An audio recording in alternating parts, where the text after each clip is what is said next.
let's go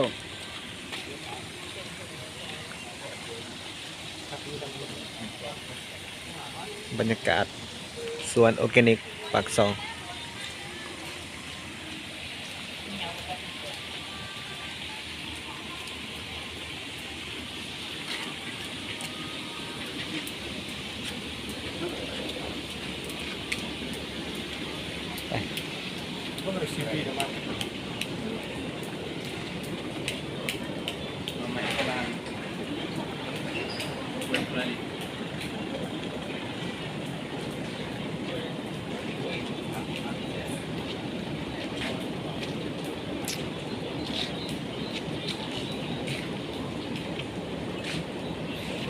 ไปนำเที่ยวก่อนตอนนี้เขาอยู่ไสนี่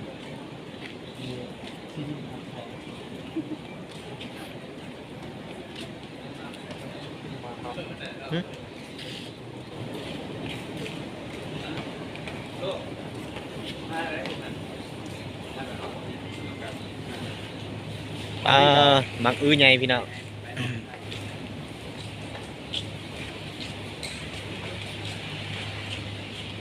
สวนผักออร์แกนิก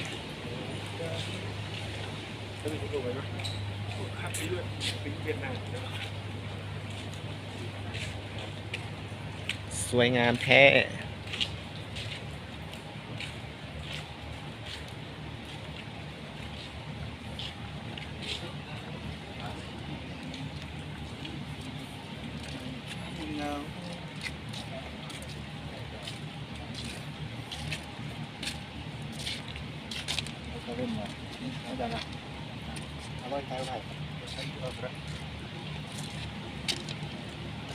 มันจะลงใหม่เนาะ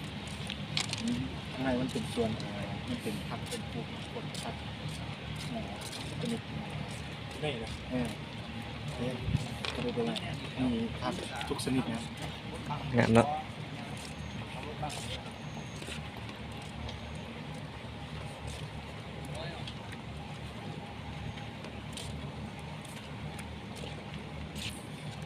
การเปิดเลยเนาะพักอันนั้นแต่ว่าพักยังเขินนะเพิ่มกันหน้าผมเหมือนพักยังใช่พ่อแสบได้ขวาใส่สินมูน่ะนี่นะเดี๋ยวค่อยบอกว่าขี้ดิน เข้าบ่ ขี้ดินเปื้อนนะฝนตก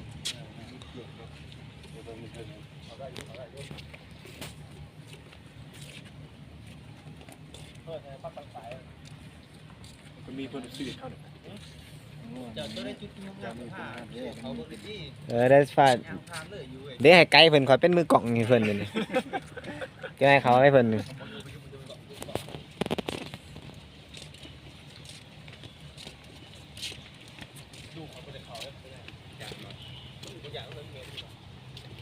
คิ้วปุยก็ตีปุยว่ะไปเขาจุดซุ่มวิว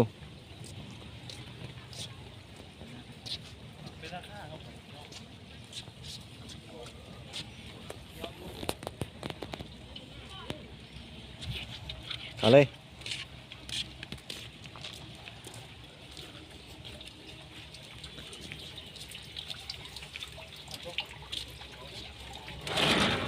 เราก็จะเบิ่งส่วนผักเนาะถูกงาม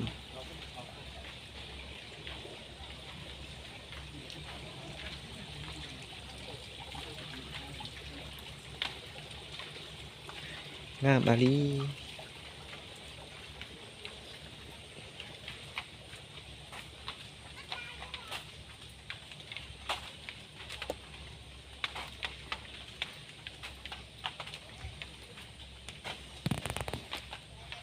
งามบ่พี่เนาะ